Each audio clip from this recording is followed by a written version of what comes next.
and welcome.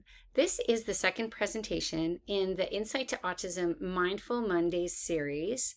Today, we will be talking about how to provide support for autistic students in the classroom in order to cultivate their regulation and their readiness to learn. My name is Dr. Lisa Marnell. I am an occupational therapist and the founder of Kids Master Skills. If this video resonates with you, then please like it and subscribe to my channel.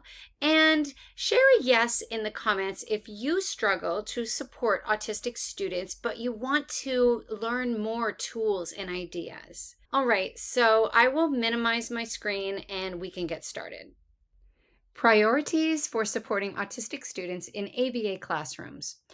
This presentation is for parents, teachers, therapists, behaviorists, other staff and school professionals, as well as school administration, who all want to better support autistic students in school. In this talk, I will walk you through some ideas to help you integrate neurodiversity affirming or neuro-affirming practices into a student's school day. Our goal is to help students feel safe, regulated, and understood. Please feel welcome to reach out to me with any questions, ideas, concerns, and even celebrations that you would love to share. In fact, I would love for any of you to send me an email about your wins. I will begin this presentation by stating that the field of neuroscience is currently on fire, conducting so much research for us to better understand the way the brains and the nervous systems of our autistic students work. We have all witnessed times when autistic students become stressed or dysregulated. This often means that in the busy and demanding school environment, the students' nervous systems need different kinds of support than they are getting in an ABA or behaviorist classroom. It's important for us as parents and school professionals to incorporate strategies to promote a sense of safety and empowerment for students when they're in school. What should our goal be in the classrooms? How about we collaborate, working together as a team to support autistic students? In this video, I will share 5 strategies you can use to shift some approaches commonly used in classrooms in order to ensure that the true needs of autistic students are honored and staff is promoting a sense of safety and empowerment. The first strategy I suggest to support autistic students in order for them to thrive is for the adults in the child's life and on their IEP team to agree on priorities. This means that the school staff who support a specific student and the parents determine what is their absolute number one priority. So, what are some priorities that we could possibly agree on as a team in school? We could agree that the priority of emotional regulation is our number one focus for an autistic student. In order to learn, in order to function, human beings, they need to be in an emotional state of regulation, a state of being able to focus. If a student is not in an appropriate emotional state for learning, then there's no way that that student is going to be able to learn.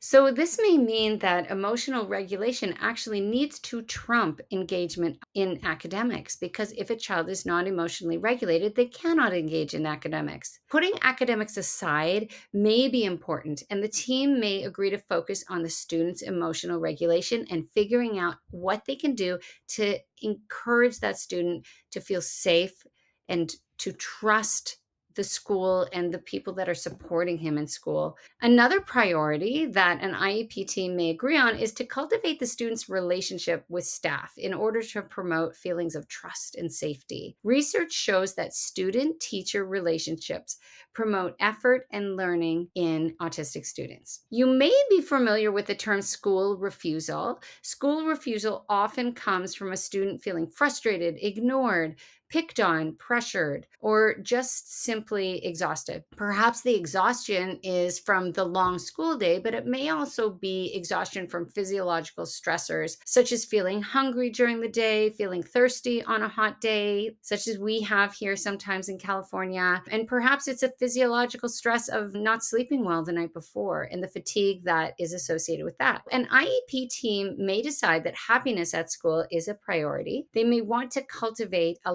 love for school rather than a situation that's barely tolerating school. They may like to work in the classroom toward cultivating student happiness at school, and this could be a priority for the entire team. A fourth priority the team may agree upon is access to effective communication. If a human being cannot communicate their needs, their thoughts, what they're worrying about, if they're not able to share a joke to make others laugh, to laugh themselves as they interact with other people, if all of these communicative functions are not accessible to an autistic student, then they're going to feel very frustrated. They may feel very much not a part of the group. So perhaps a very important priority that the team decides to work on is to collaboratively figure out access to effective communication for the student. And a fifth priority the team may agree upon is that of engagement. Everybody in the world has interests. So we need to know our autistic students' interests, and we need to somehow incorporate them into the classroom. They could be incorporated into breaks. They could be incorporated into formal times away from the classroom during lunch or recess.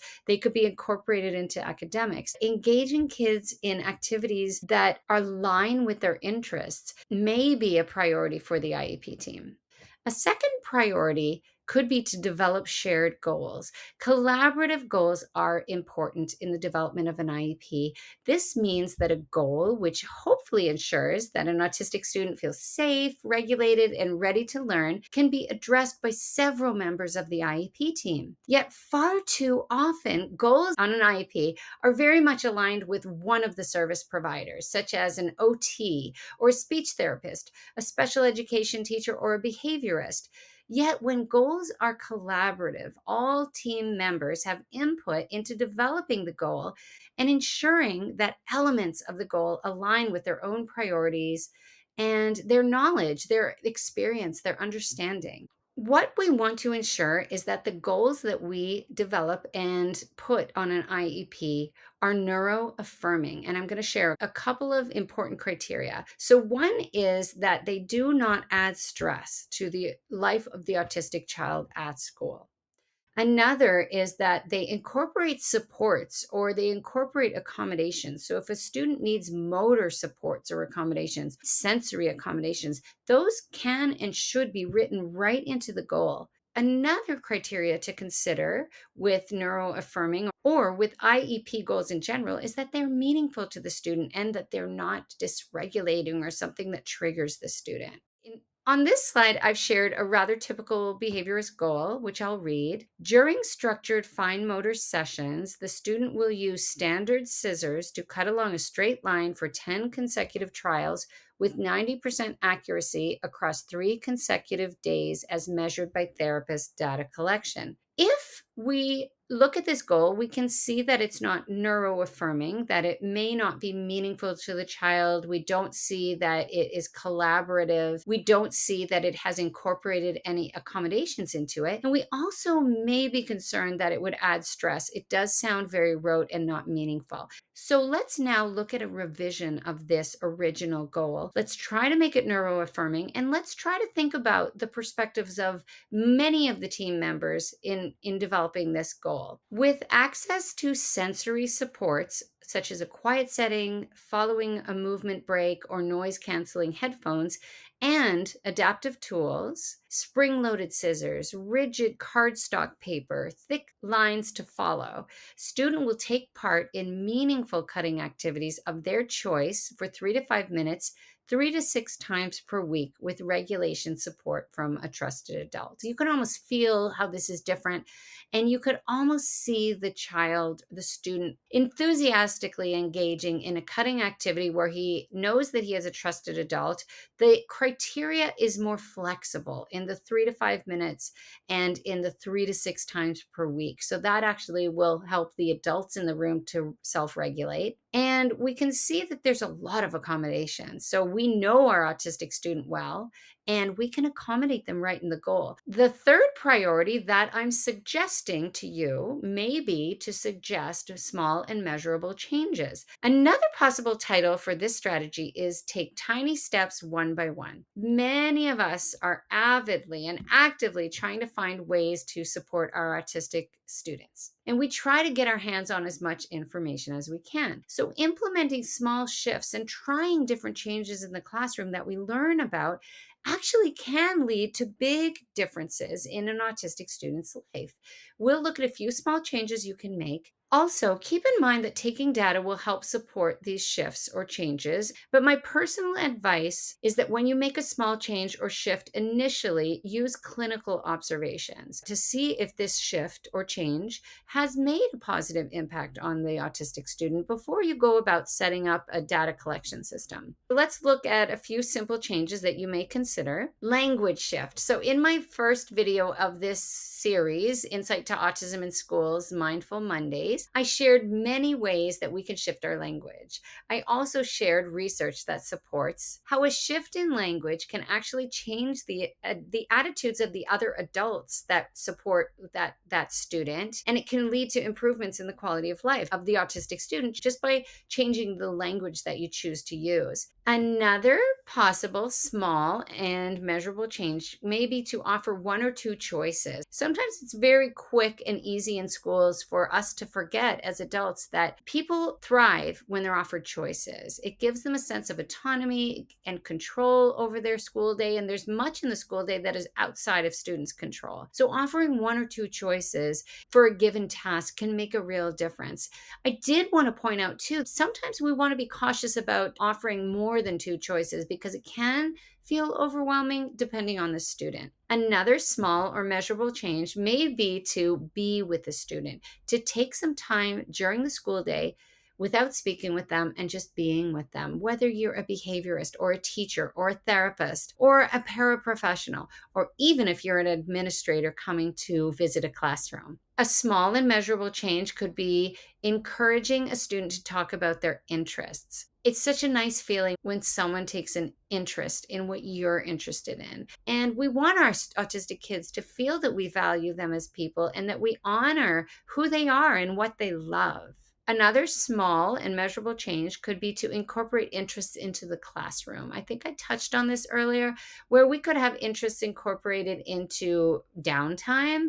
Things could be available within the classroom. We could try to incorporate interests into learning in ways that don't make the interest feel like it's taken outside of their own control for the student. We could allow the student to engage in their interests at other times of the school day. We also could set up opportunities for all of the students to share their interests with the rest of the classroom. And a final small and measurable change that I'm suggesting is to encourage movement. And that's something that I, as an OT, know is very important for regulation, but sometimes it's overlooked. And it's important for whether you're a parent or a teacher to really think about whether or not that autistic student is getting opportunities for movement at school. A fourth priority that you may choose to embrace is to adapt the environment. 95% or more of autistic people have sensory processing differences.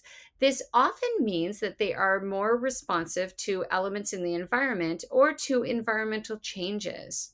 This is why making accommodations to support the sensory differences or sensory sensitivities of autistic students is vitally important in order for them to feel regulated and ready to learn. In order to make suitable accommodations to sensory factors in the environment, we must understand how a specific autistic student processes sensory information from the environment. So I always recommend that an occupational therapist complete a sensory profile or a sensory processing measure, and that they interpret this data and that they apply it to the student's school day to see where they may be feeling dysregulated, and develop some ideas to share with the student and to collaboratively develop with the student to help them feel more regulated in regards to sensory, perhaps overwhelm or sensory needs.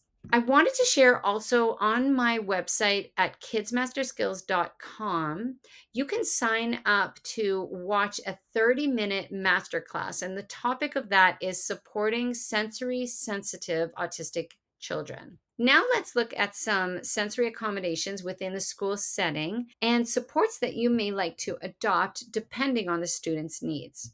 Noise canceling headphones, carpets on the floor to reduce noise, tennis balls on the bottom of desk legs if you've seen that, so that the chairs don't make noises when they move. No adults talking unless they're instructing. We need to honor that autistic people have different sensory gating than non autistic people. And what this means is that sensory gating is our brain's ability to tune out irrelevant information. And it's very difficult sometimes for autistic people to tune out irrelevant auditory information. So, this is why I strongly recommend that adults don't chat in the classroom. Breaks to step outside of the classroom to get away from that environment.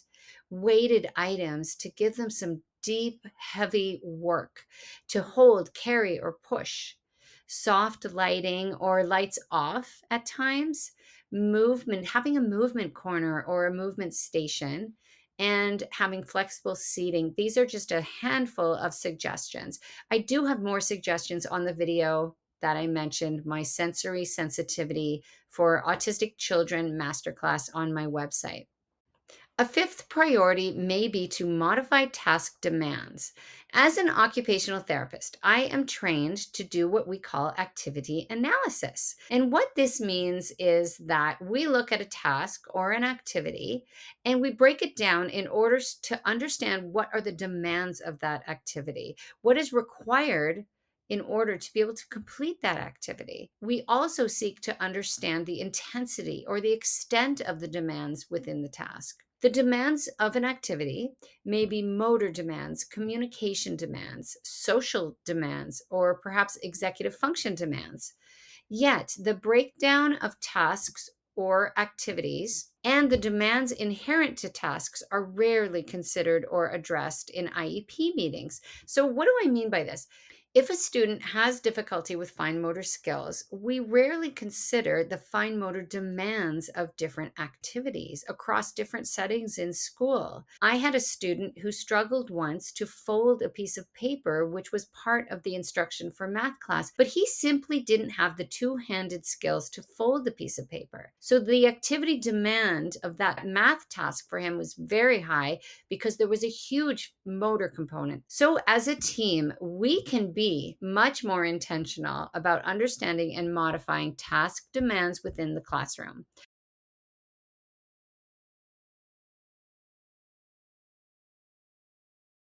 If we identify a mismatch between what the task demands and what the student is able to do, then that explains some of the frustration that a student may feel. And we can completely modify an activity in order to align more with a student's abilities. Modifying the demands of a task would be unique to each child, depending if it's a communicative demand, a social demand, an executive function demand, or a motor demand. I'm going to share some different ways that we might modify demands of tasks. We can provide motor skill accommodations. We could provide hands on assistance. With that example I shared of folding the paper, it was interesting because the paraprofessional with the student didn't help. And I thought that was a perfect opportunity, not just to help him get the task done and to be able to keep up with the teacher as they folded the paper and then went on with the whatever the math activity was, but it would have reduced the student's frustration. It also would have developed some trust and felt safety with the paraprofessional. So providing hands-on assistance is a great accommodation for a student with motor difficulties. Modifying the materials that we use, such as we mentioned earlier, using spring-loaded scissors, which I love for when I initially start cutting activities with the child. We could allow alternate engagement. If a specific activity is very difficult, we could shift things to the point that there's other ways to meet the learning objectives without doing that specific maybe activity that demands a lot of motor skill. We could also have communication accommodations. The one so many of us love is providing visual supports. We could allow multiple response modes. Does a child want to answer a question orally? Do they want to write something down? Do they want to type it? Do they want to think about it for a while and come back later with an answer?